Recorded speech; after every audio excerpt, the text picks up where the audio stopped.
If you've been around the channel, if you've seen many of my videos, you know that I'm ride or die for the Roth IRA. I love them. Get the tax man out of the retirement account. Today we're going to talk about a big missed opportunity most people have, and that's the Roth 401k. So let's start with the basics. The Roth IRA itself was created in 1998 from some legislation introduced by Delaware Senator William Roth, or as I like to call him, Wild Bill Roth. I don't know if he was actually wild, but makes it more fun for me. In 2006, the Pension Protection Act allowed Roth options on 401ks. So company retirement accounts now had a Roth option available to them. So why am I so geeked up about Roth 401ks? Contribution limits. You see, Roth IRAs, post-tax money that grows tax-free for the future, are fantastic, but they're limited to $6,500 per year. That's the most that you can put in 2023 at this point, and it's hard to recreate the amount of retirement income that you would need if all you're saving is $6,500 per year. And so then you get pushed into the other retirement vehicles, 401ks, 403bs, which are predominantly, historically, they've been traditional vehicles, meaning it's pre-tax money that grows tax deferred and is to be taxed in the future. To be taxed in the future is something that we don't like in the financial planning world, because as that money grows, it's just creating a larger and larger potential tax liability. So what exactly is a larger contribution limit? Well, as I said, a Roth IRA, $6,500 per year is the maximum that you can do. Roth 401k, drum roll, $22,500 in 1 year. $22,500, a lot of money to put away for retirement, and you're putting it away in a vehicle that will be tax-free in the future. That makes a big difference when it comes time to spend the assets in retirement. I can't tell you how much of my time is spent with folks who are at retirement or in retirement, working with them to minimize the amount of taxes that they pay. And that's a normal thing because nobody likes to pay any more taxes than they have to. But here's the thing, there's a saying, an ounce of prevention is worth a pound of cure. That makes sense here. If you can do some planning in advance before you get to retirement, utilizing some of these vehicles, it can make retirement far easier for you. And I'll give you a real world example here to explain it. So let's talk about a 45-year-old.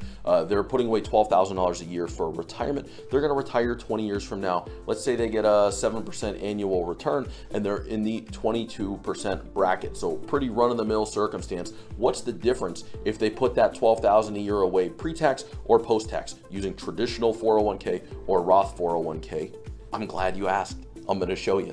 Now, if you're putting that $12,000 away into a Roth and you're in the 22% bracket, you're going to have to pay $2,640 per year in taxes. You do that for 20 years, you've effectively paid $52,800 in tax to put this money away. You put away $240,000, you paid $52,800 in tax. Now, what have your contributions grown into? If you've put away $12,000 a year, you earned a 7.5% return, and you did that for 20 years, you've got a portfolio of a little over $553,000 when you get to retirement. Again, remember, you paid $52,800 in taxes along the way over the course of the 20 years. Now you've got $553,000 that's all yours, tax-free, to be used to fund your retirement. Now, what if you didn't use a Roth option? What if you used the traditional option? You got a deduction as you went. You didn't pay $52,800 in taxes over the 20 years. Same investment results. You got the same portfolio, $553 and change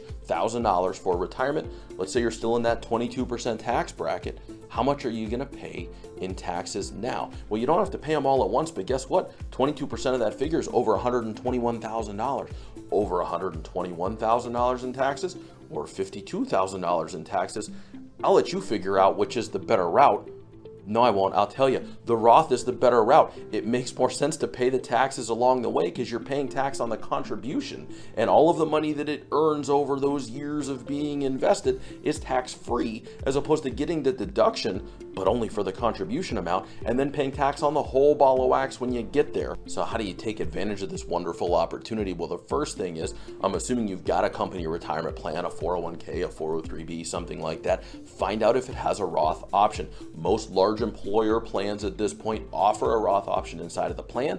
Any match, any money that's coming from the company, probably still going in the traditional bucket because the company wants the deduction to do that. So you're still going to end up with some traditional money. That's okay. The money that you can direct get it in the Roth option. If you're contributing heavy to a retirement account right now and you don't want to have sticker shock, I always recommend that it's a good idea to go halvesies to start it. Get half of your contributions going into the Roth. See what that does to the take-home pay, because remember, you're going to pay a little more in taxes now, even though it's beneficial in the long run. And then over time, shift more of that money onto the Roth side of things if you're comfortable with it. If you have more questions about Roths, check out the Roth playlist. We got lots of videos about it. I'll put a link, I never remember which corner it goes up in. I'll put a link up in the corner to the Roth playlist. If you enjoyed the video, subscribe to the channel. I thank you for being here. I hope to see you again.